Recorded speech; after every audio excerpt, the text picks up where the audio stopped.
So, Julian, are you ready? I am. Yes, Okay. let's go for it. I've got a question for you, and this is from someone named Snowrider.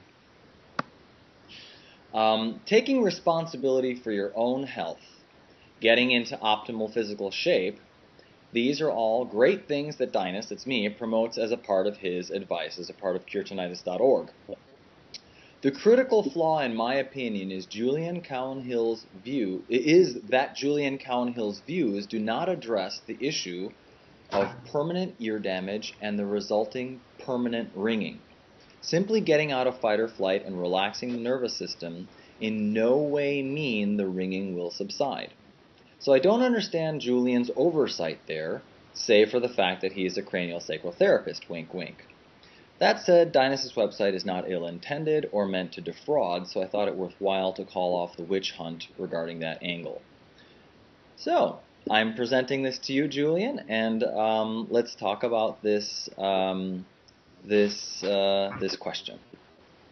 Yeah, it's a very good question, and I can really answer this very, very directly. That I personally have a lot of experience with this issue.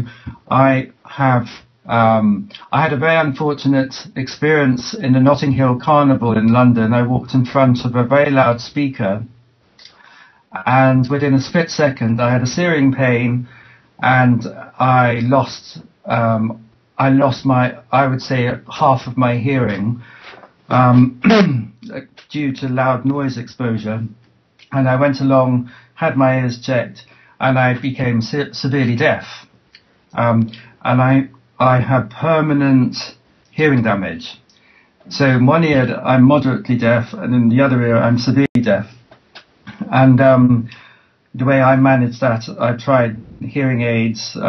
For me personally, I didn't really get on with them, so I do a lot of lip reading. And interestingly enough, I had a bit of tinnitus immediately afterwards, just like anybody gets when they're exposed to loud noise. And over probably about a week or two, my tinnitus backed off. So I think there's some really important issues here. First of all, loud noise exposure is devastating. It's harmful, and everybody should really look after their hearing. You know, I feel really sorry for these young guys in London driving around their cars that make the streets vibrate, because by the time they get to 30 or 40, they'll be deaf. It's never a good idea to be exposed to loud noise. And loud noise exposure does very commonly lead to tinnitus. And most people's tinnitus will bounce back fairly quickly. If you have long-term tinnitus, there is something keeping it going. And it is not the same thing as the sudden drop in loud noise exposure to low noise exposure. Your ears fill that gap with tinnitus. If you have ongoing tinnitus, that is a different mechanism.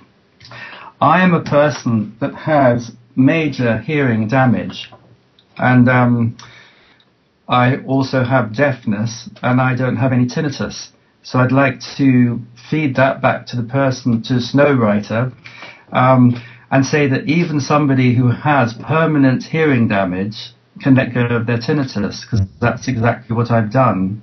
And I think if anybody is unfortunate enough to experience hearing loss, don't despair. You may have tinnitus for a period of time, but eventually you can let go of it. I'm living proof of that.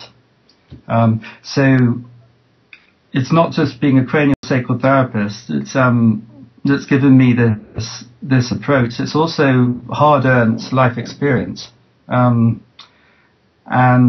you know it is possible. I know it's possible, but from my own story, I know it's possible because I've worked with people who have what are they called? Acoustic neuroma, which is like a benign growth on the acoustic nerve, and that can lead to tinnitus.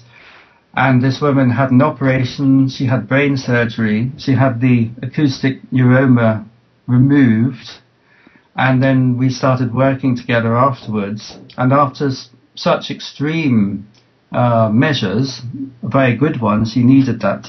Her tinnitus has backed off. I don't know if it's gone completely, but she's sustained permanent hearing damage. She's had major surgery, and her tinnitus has become manageable. I think it has got much, much better, but it hasn't gone completely. But the point is, she's gone from a really challenging situation to one that's more than manageable. So those are two quite sort of direct responses to that question.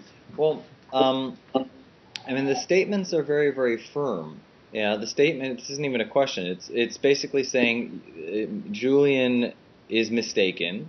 So it's Julian's oversight because of the fact that permanent ear damage creates permanent ringing, and because simply getting out of fight or flight and relaxing the nervous system in no way mean the ringing will subside.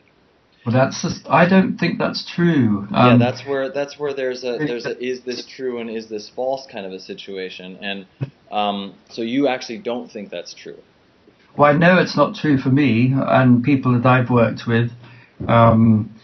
It's permanent hearing damage doesn't mean that you have to have permanent tinnitus. I mean, I'm an example of that.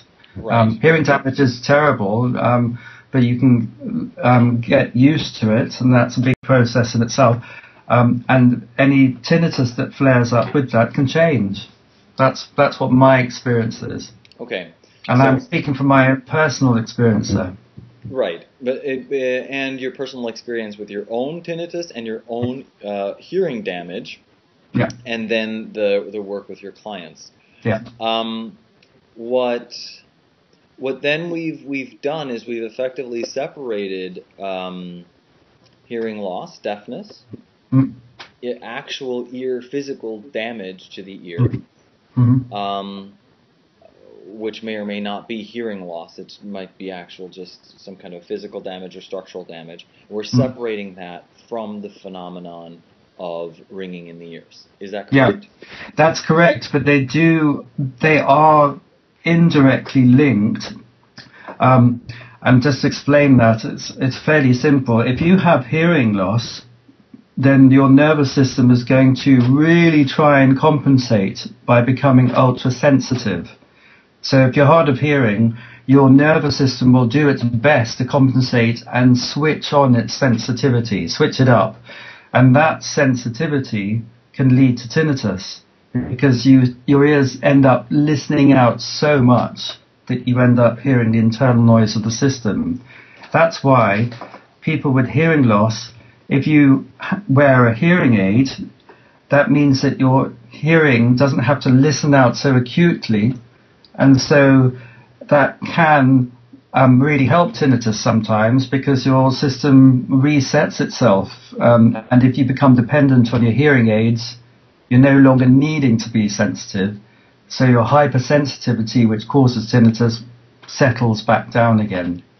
So is it correct to say that, and this, what can I say, shock, overwhelm, and fight or flight, those are actually the things that you advise for people, and I'm going to say chronic tinnitus, not like a temporary ringing in the ears, but those are the actual things that you advise that people with tinnitus work on. Is that correct? Yes, I think if you have long-term tinnitus, then there's something in your system that's keeping it going.